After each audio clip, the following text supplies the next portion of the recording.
आज फिर आया बधाई हो, खुशी का रंग है छाया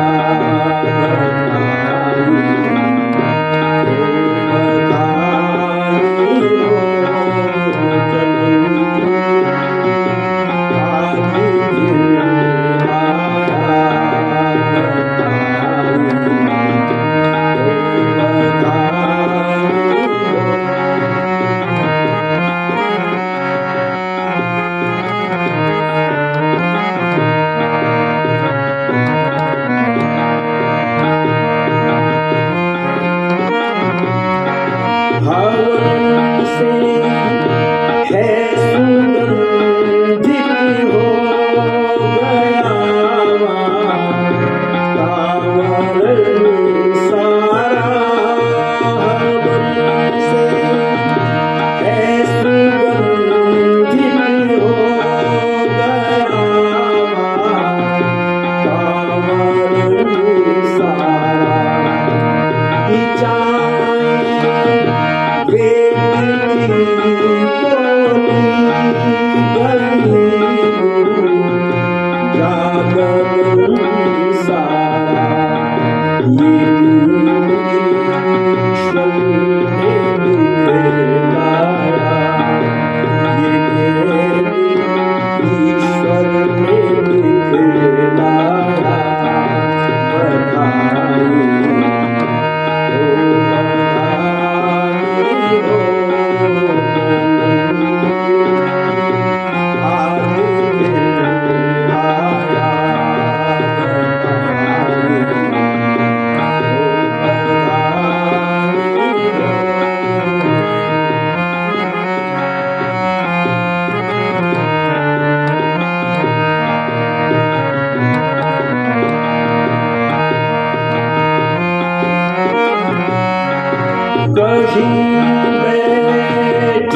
नाम हो रोशन जहां में चांद सूरज की तरह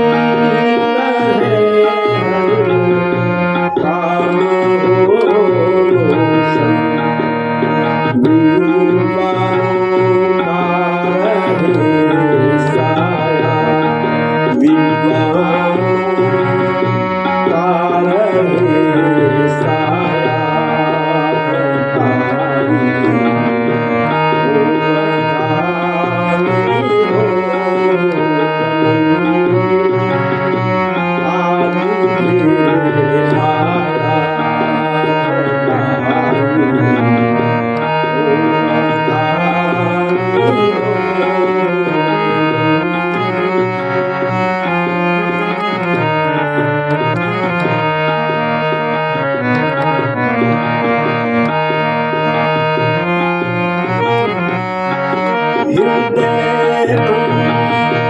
दर सचाई हो मधुबा सदा बोले दर सचाई हो मधुबा सदा बोले राह पर चलते हुए भर नहीं डोली पथिक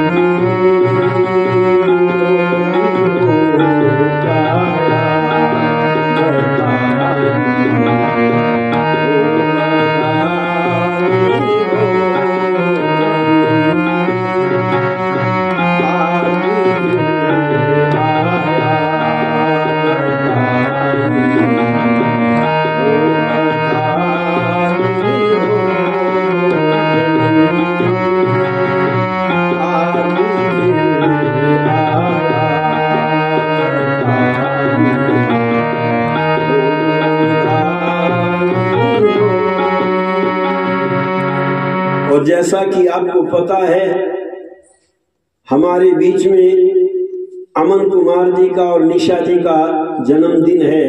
पिछले वर्ष भी इन्होंने बहुत अच्छा कार्यक्रम यहाँ पर संपन्न किया,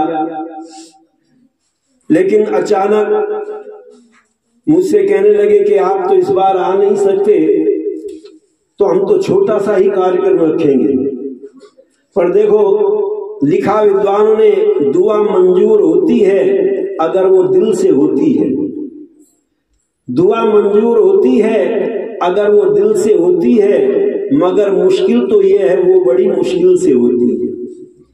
आने का कोई प्रोग्राम तो नहीं था मेरा, पर अचानक फोन पहुंचा और कहा कि नहीं, हम आपका टिकट भेज रहे हैं और आपको आना पड़ेगा, कुछ भी करो, कैसे ही करो, कोई भी व्यवस्था बनाओ।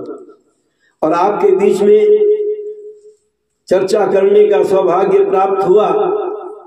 अभी मैंने गीत आपके सामने रखा, ये इसमें कहा, पथिक निरोग हो काया, बधाई हो बधाई। देखो, हम जन्मदिन क्यों मनाते थे बच्चों का? आजकल तो लोग बस दीप मोमबत्ती जलाई और उनको बुझवाया और हैप्पी बर्थडे कह दिया और जन्मदिन हो गया। पर पहले माताएं बहनें अनपढ़ जरूर थी, पर वो जानती थी, तरीका रहस्य जानती थी। हमारे यहाँ पर पुरानी माताएं क्या करती थी, एक धागा रखती थी बना करके, जितनी आदमी की लंबाई होती है उतना धागा बनाती थी, और एक नारियल के ऊपर उसको लपेट करके रखती थी, कहीं खो ना जाए ये धागा, क्योंकि नारियल बड़ी चीज है, धागा छोटी चीज है, कहीं भी खो सकता है।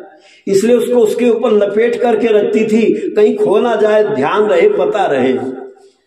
और जब बच्चे का जन्मदिन होता था तो बच्चे को नापती थी, और जितनी लंबाई है, अब पहले इंच टेप तो नहीं थे कि भाई इंच टेप से नाप ले बच्चे को, तो वो उस धागे से नापती थी और नाप करके वहीं पर गांठ लगा देती थी।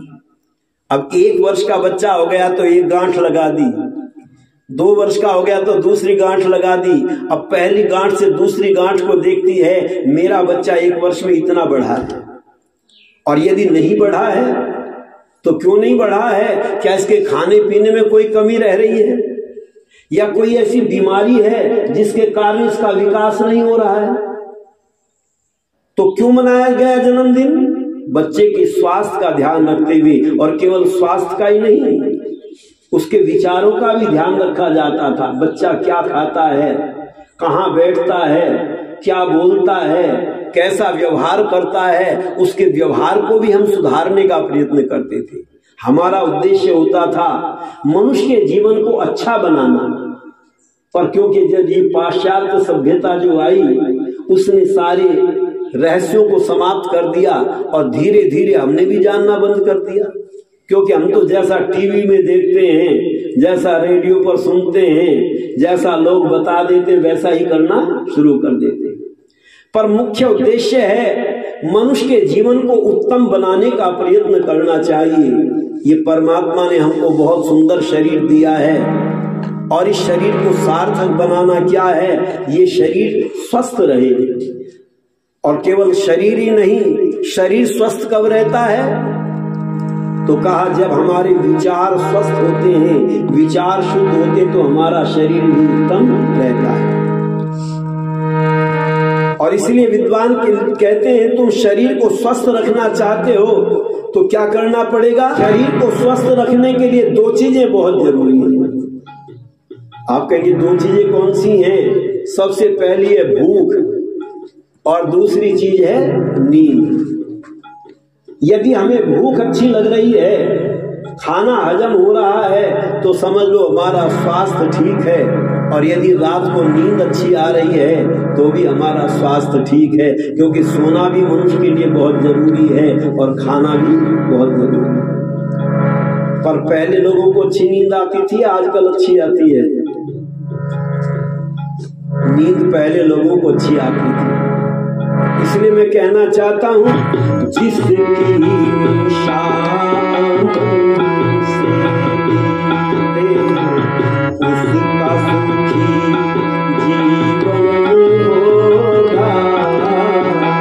जिसकी शान से उसका सुखी जीवन होगा।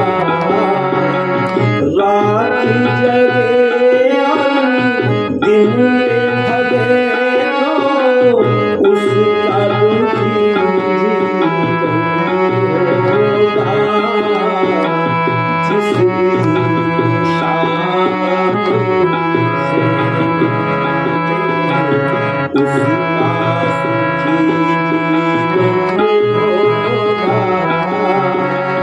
रात जगे दिन में भगे तो उसका दुखी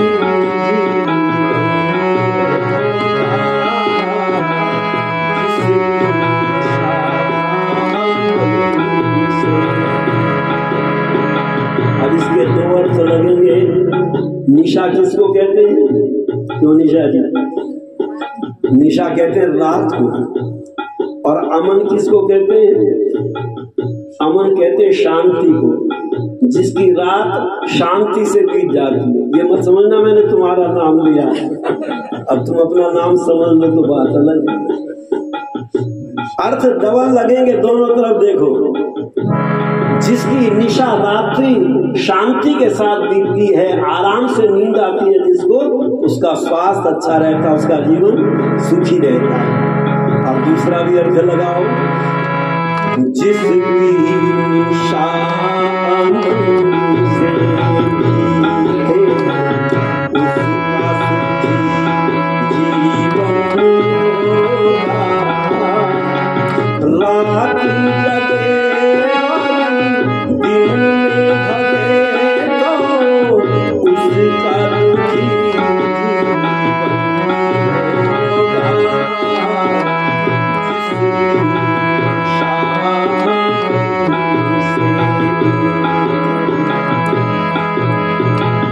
कहते हैं सब एक प्रभु है, सबका पिता और माता। कहते हैं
अनाथालय में गया।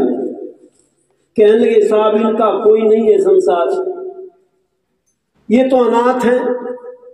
पर मुझे वो गीत याद आया, आपने भी सुना होगा, फिल्मों में गाते हैं, जिसका कोई नहीं उसका तो खुदा है यार। याद रखना, परमात्मा पिताओं का भी पिता है, परमात्मा पिताओं के पिता का भी पिता है, उसको पिता मह कहते हैं। और वह पिताओं के पितरों का भी पिता है, जिसको प्रपिता मह कहते हैं। जिस दिन ये धारणा बना लोगे, परमात्मा सबकी रक्षा करता है, क्योंकि वेद में आता है त्वम हीना पिता वसु त्वम माता शतक्रतु वहु। प्रभु तुम मेरी माता भी हो और तुम मेरे पिता भी हो। जिस दिन तुम परमात्मा को अपना पिता और माता मान करके कार्य करना प्रारंभ कर दोगे, उस दिन जीवन सुखी होना प्रारंभ हो जाएगा। और इसको सरल करते हुए विद्वानों ने लिखा, त्वमेव माता च पिता त्वमेव बंधुश्च सखा। और इसको सरल किया, आरती में आप गाते, मात पिता तुम मेरे शरण गहूं किसी। प्रभु तुम मेरी माता भी हो और तुम मेरे पिता भी हो। पर याद रखना, हम परमात्मा को बुरा समझने लगते हैं और संसार के लोगों को अच्छा समझने लगते हैं। इसीलिए कहा है अच्छा और बुरा क्या है, ये तो वही ईश्वर जाने। अच्छा और बुरा क्या है, ये तो वही ईश्वर जाने।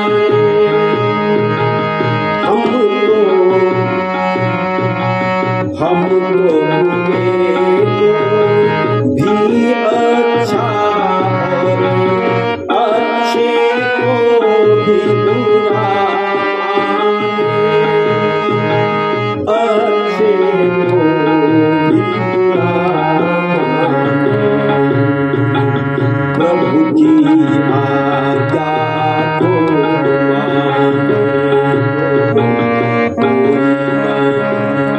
दुश्मन होगा, रात जगे और दिन में भरे तो उसका दुखी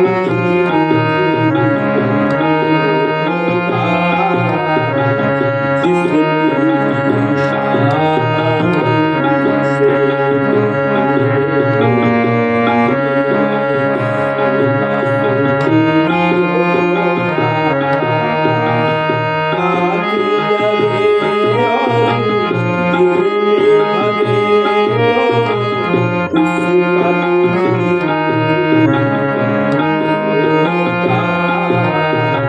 जिसकी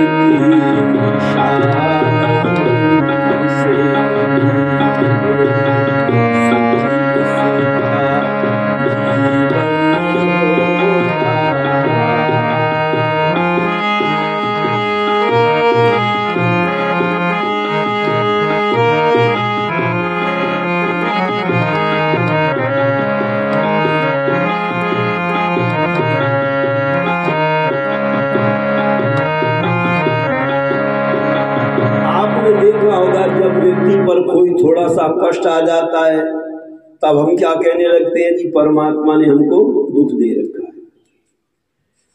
पर ध्यान रखना, अच्छा क्या है और बुरा क्या है, ये परमात्मा स्वयं जानता है। ये हमारी सोच है, हम अच्छे को कभी कभी बुरा समझ लेते हैं और बुरे को कभी कभी अच्छा समझ लेते हैं। आप देखें, एक बच्चे ने माँ से कहा, माँ मुझे आइसक्रीम दिलाओ। अब माने का नहीं बेटा आइसक्रीम नहीं दूंगी। अच्छा बताओ, बच्चा माँ को दुश्मन समझेगा या दोस्त समझेगा?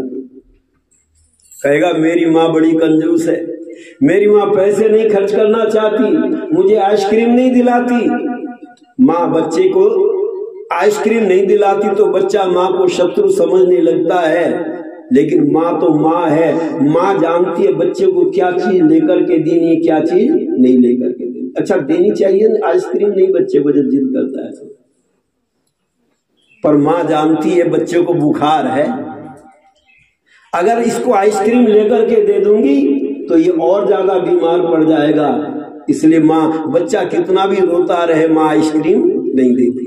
कुछ लोग कहते हैं हम तो भगवान से बड़ी प्रार्थना करते हैं, भगवान हमारी प्रार्थना सुनता ही नहीं, सुनता ही नहीं। सुनता तो है, पर वही सुनता है जो हमारे हित के लिए है, जो हमारे अहित के लिए है उसको नहीं सुनता।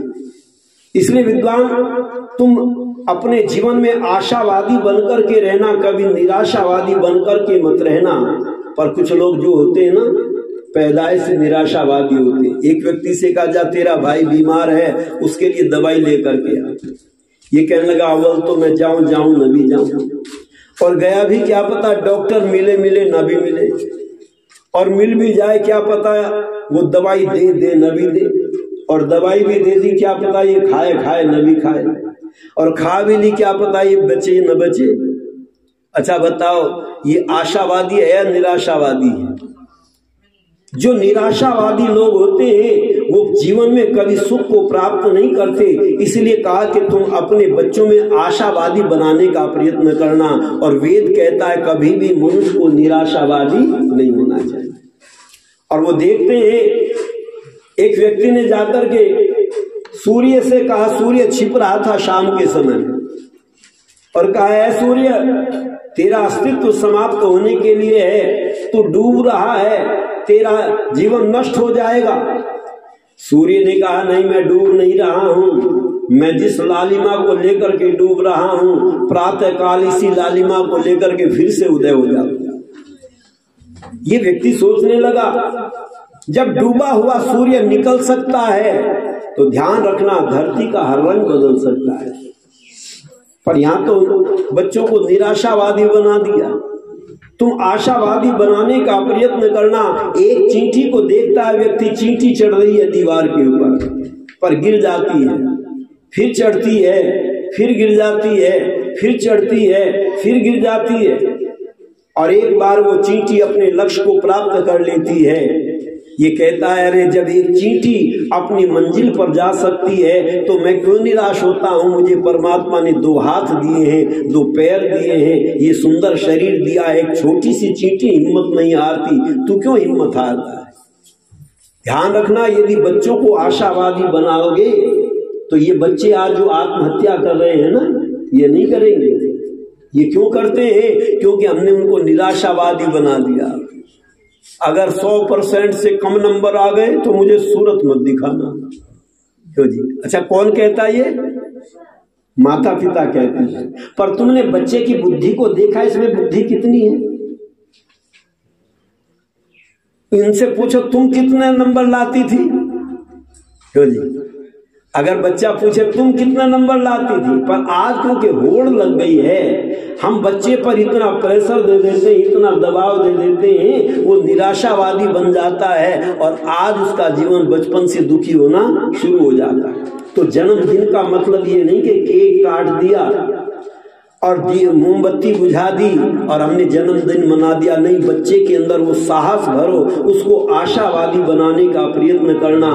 जैसे माँ जानती है बच्चे को क्या देना और क्या नहीं देना, ऐसे ही परमात्मा तो माताओं की भी माता है, वह तो पिताओं का भी पिता है। इसलिए विद्वान कहते हैं वह परमात्मा जानता है हम कैसा क्या मांगे।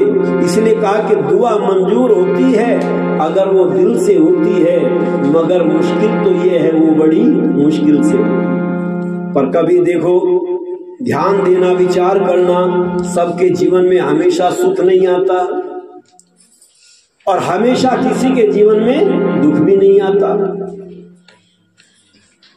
आप देखना प्रातः काल की जो परछाई होती है ना वो बड़ी लंबी होती है, पर धीरे धीरे धीरे धीरे कम हो जाती है, छोटी हो जाती है और नष्ट हो जाती है। पर शाम को धीरे धीरे फिर बढ़नी शुरू हो जाती है और वही परछाई उतनी ही लंबी हो जाती है। इसी प्रकार से यदि सुख आता है तो जीवन में दुख भी आ जाता है और दुख आता है तो सुख भी आ जाता है। सुख और दुख हमेशा नहीं रहते। इसलिए बच्चों के अंदर आशावादी बनाना, बच्चों को वो दुख से लड़ने की हिम्मत रखने वाले हो, निराशावादी ना हो। इसलिए विद्वान कहते हैं सुख दुख आते जाते रहते हैं सबके ही जीवन में। सुख दुख आते जाते रहते हैं सबके ही जीवन में। जो ये रहस्य जान जाते हैं दुखी नहीं होते पतझड़ कभी तो कभी है पतझड़ कभी तो कभी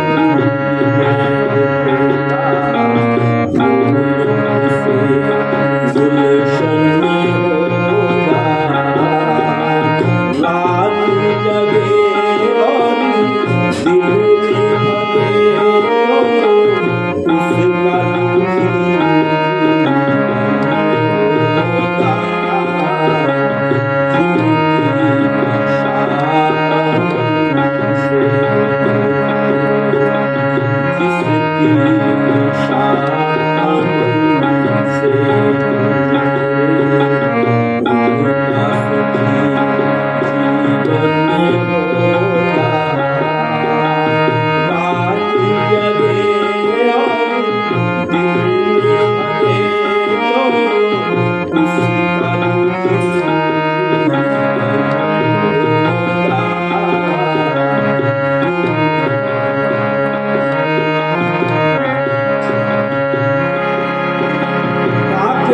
उसका आते जाते रहते, हमेशा किसी पर सुख नहीं रहता और हमेशा किसी पर दुख नहीं रहता। जो आज निराश कर देते ना बच्चों को, भगवान ने तेरे मुकद्दर में दुख ही दुख लिखा है, भगवान ने तेरे मुकद्दर में मुसीबत ही मुसीबत लिखी है, वो कभी आशावादी नहीं बनता। इसलिए बच्चों को आशावादी बनाने के लिए उनको हिम्मत बढ़ानी पड़ेगी, बचपन से उनको अच्छे संस्कार देने पड़ेंगे। अच्छा, राम पर तो कोई दुख नहीं आया होगा या आया? हरिश्चंद्र जी पर तो कोई दुख नहीं आया होगा, उन पर भी बड़ी मुसीबत आई। और श्री कृष्ण पर तो कोई दुख नहीं आया होगा। अरे जिसका जन्म ही जेल में हुआ हो, इससे बड़ा और दुख क्या हो सकता है? पर क्यों जी, उन्होंने कभी आत्महत्या की? श्री राम ने की हो, श्री कृष्ण ने की हो, हरिश्चंद्र ने की हो, हमारे इतिहास में कहीं आत्महत्या की चर्चा नहीं मिलती। आप देखें, विचार तो उठते हैं लोगों के अंदर कभी कभी जब दुखी होते हैं, परेशान होते हैं, पर आत्महत्या की कोई घटना नहीं मिलती। और आजकल बड़े बड़े पढ़े लिखे जिनकी कई कई लाख रुपए नौकरी है, वो क्या कर रहे हैं? वो फांसी खा करके मर रहे हैं, जहर खा करके मर रहे हैं। क्यों? क्योंकि उनको हिम्मत नहीं रही है। आप कहेंगे ये ताकत कहां से आती है? तो हमारे यहाँ गीत गाया करते थे, जिस नर में आत्मशक्ति है वो शीश झुकाना क्या जाने, और जिस दिल में ईश्वर भक्ति है वो पाप कमाना क्या जाने। हमारे यहाँ आत्महत्या करने को पाप मानते थे, पर ये बीमारी कहाँ से आई आत्महत्या करने की? ये भी चिंतन करना पड़ेगा, सोचना पड़ेगा। अच्छा, भारत में ज्यादा आत्महत्या करते हैं या विदेशों में ज्यादा आत्महत्या करते हैं? लगाओ हिसाब, आंकड़े लगाओ। पहले भारत में न के बराबर कोई एक दो कर ले आत्महत्या कर लेता था, नहीं तो आत्महत्या नहीं करता था। और विदेशों में छोटे छोटे बच्चे आत्महत्या करके मर जाते हैं। अमेरिका में देखो, हिसाब लगा करके पूछ करके देख लो। क्यों? क्योंकि वहां पर सिखाया जाता है मनुष्य एक ही बार जन्म लेता, दोबारा जन्म नहीं लेता। ईसाई लोग क्या मानते हैं? वो मानते हैं एक बार आत्मा आती है संसार में, दोबारा नहीं आती। और मुसलमान क्या मानते हैं? वो भी यही मानते हैं एक बार आत्मा आती है, जन्म लेती है, दोबारा जन्म नहीं होता। और जब उन पर कोई मुसीबत आती है तो वो कहते हैं दोबारा तो जन्म होना ही नहीं है, आत्महत्या कर लो, इस दुख से पीछा छूट जाएगा। पर हमारे यहाँ वैदिक धर्म में क्या सिखाया जाता था? हमारे यहाँ सिखाया जाता है कभी आत्मा मरता नहीं है, आत्मा हमेशा रहता है, और मरता क्या है? ये शरीर है, मरता है। इसलिए हमारे यहाँ पर बच्चों को आत्मविश्वासी बनाया जाता था। वो कहते थे यदि मैंने आत्महत्या की तो मेरा अगला जन्म भी बिगड़ जाएगा, इसलिए मैं ये गलत काम नहीं करूंगा, ये पाप नहीं करूंगा। उसको हम पाप मानते हैं। तो ये सुख और दुख सबके जीवन में आते हैं। हम दुख को सहन करने की शक्ति प्राप्त करते थे, और वो कैसे करते थे? ईश्वर की उपासना करते थे। इसीलिए विद्वान कहते हैं ये जो जीना है, ये जीना भी एक कला है। जीना भी तो एक कला है, जो भी जीना जानता है। जीना भी तो एक कला है, जो भी जीना जानता है। सुख आए चाहे सुख आए, सबको एक सा मानता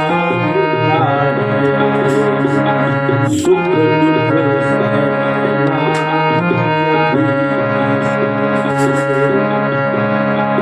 सुख दुख सहना न किसी से तेरे सुख का साधन होगा।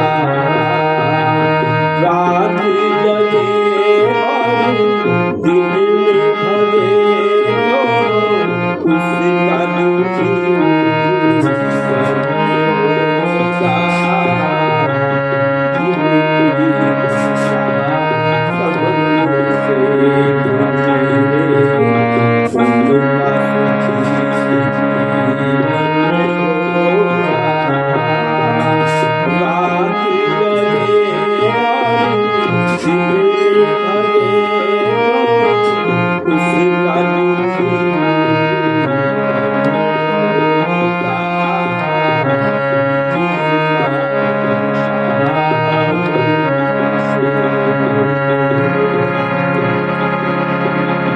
सुख और दुख में सम रहना समत्व योग कहलाता है।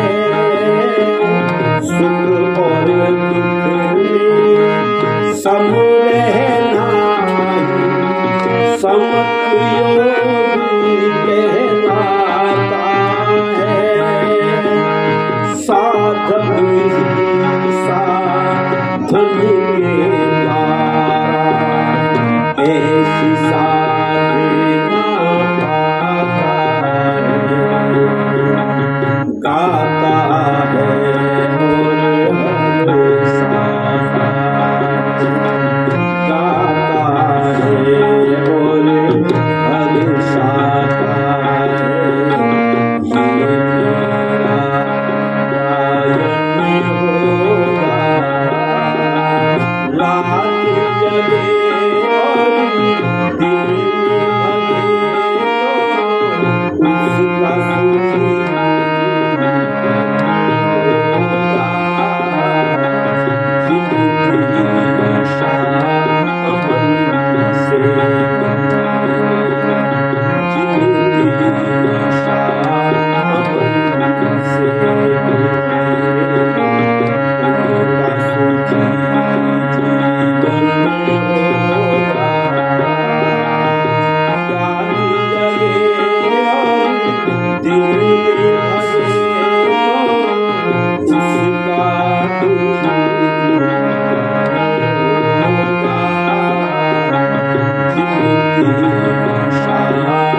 इसलिए हम रात्रि को अच्छी नींद प्राप्त करने के लिए क्या करते थे? परमात्मा से प्रार्थना करके सोया करते थे। हमारे यहाँ हर काम में परमात्मा से प्रार्थना करके सोया करते थे, जागा करते थे तब भी प्रार्थना करते थे। प्रातः काल जगते थे तो प्रार्थना करते थे, प्रातः अग्नि प्रातः इंद्रम हवा। इन मंत्रों का पाठ करते हुए जगते थे। और जब शाम को सोते थे बिस्तर पर, तब भी परमात्मा से प्रार्थना करके सोते थे। यत् जाग्रतो दूरमुदैति देवं तदु सुप्तस्य तथैवैति दूरंगमं ज्योतिषाम ज्योतिरेकम तन्मे मनः शिव संकल्प।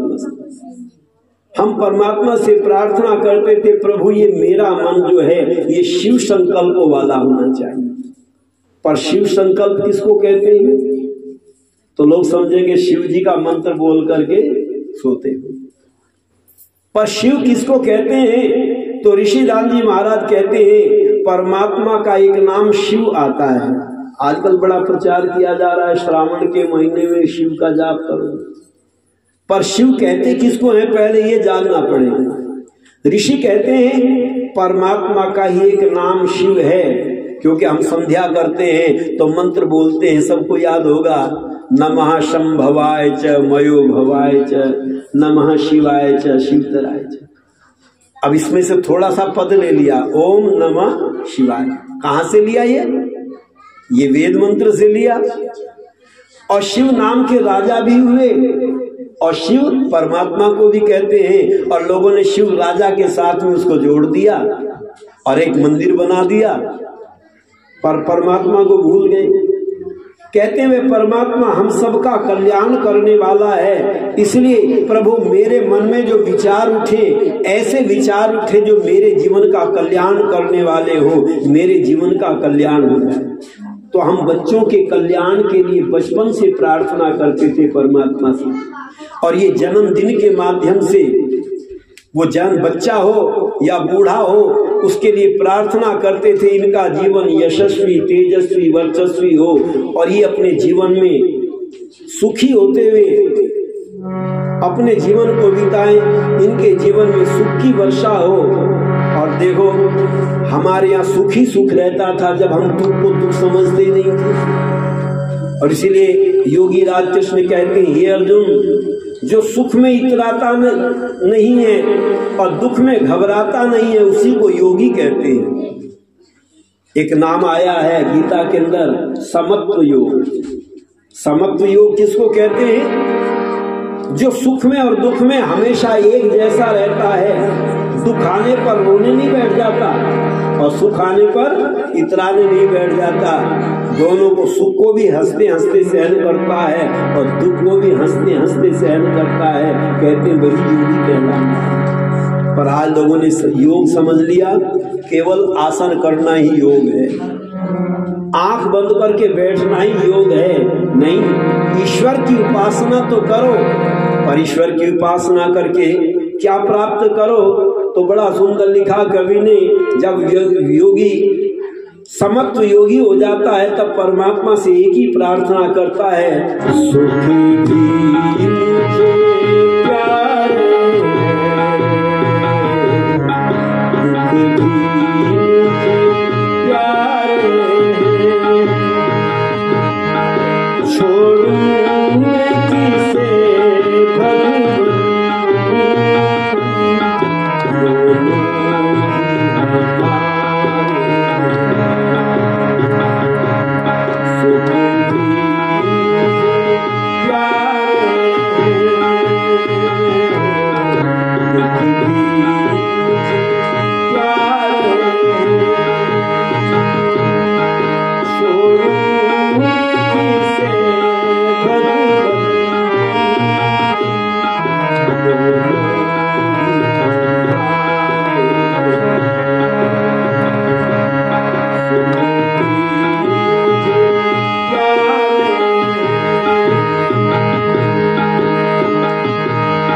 सुख दुख ही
और संसार में कोई दुख नहीं चाहता, सुखी चाहते हैं सब। पर ध्यान रखना, सुख के साथ भी दुख जुड़ जाता है। अच्छा, रोटी खाने में आपको सुख मिलता है या दुख मिलता है? सबको सुख मिलता है, पर जब पेट भर जाए तो एक दो रोटी और रख दो, तो फिर सुख मिलेगा या दुख मिलेगा? ध्यान रखना, सुख की अधिकता भी दुख पैदा कर देती है। इसलिए समत्व भाव, ऋषियों ने क्या लिखा? समान रूप से जब इसको भोग करेंगे तब हमें सुख मिलता है। सुख कहते हैं अच्छे को और ख कहते हैं इंद्रियों को, जो इंद्रियों को अच्छा लगता है। रसगुल्ले आपको बहुत अच्छे लगते हैं, खूब खाते हैं। अब यहाँ के तो रसगुल्ले फिर भी बहुत हल्के मीठे होते हैं, हमारे यहाँ के तो ऐसे होते हैं होठ से होठ चिपकने लगता है, बहुत मीठे। पर जब रसगुल्ले ज्यादा खाते हैं तो बताओ सुख मिलता है या दुख मिलता है? फिर शुगर की बीमारी हो जाती है, डॉक्टर कह देता कोटा खत्म हो गया। जो सुख तुम प्राप्त कर रहे थे वो ज्यादा सुख भी दुख का कारण बन जाता है। इसलिए विद्वानों ने कहा, अकेले सुख भोगने का प्रयत्न मत करना। पहले हम सुख को भी बांटते थे और दुख को भी बांटते थे। अपने पास सुख होता था तो दूसरों को देते थे, गरीब आदमियों को दान देते थे, किसी के पास कपड़े नहीं होते थे कपड़े दे देते थे, दवाई नहीं होती थी दवाई लेकर के दे देते थे। तो क्या बांट रहे हैं? सुख को बांट रहे हैं। और दुख होता था उसको भी बांटते थे। जब ये बांटने की आदत हमको थी तब हमारा जीवन सुखी होता था। दुख चाहे कोई भी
बच्चों को हम बचपन में जन्मदिन के माध्यम से, संस्कारों के माध्यम से इस जीवन का रहस्य बताया करते थे, जीवन का रहस्य समझाया करते थे, जीने का तरीका बताया करते थे। याद रखना, धन कमाने का तरीका तो आपको स्कूलों में सिखा दिया जाता है, पर जीवन को सुखी बनाने का तरीका धर्म के माध्यम से सिखाया जाता था।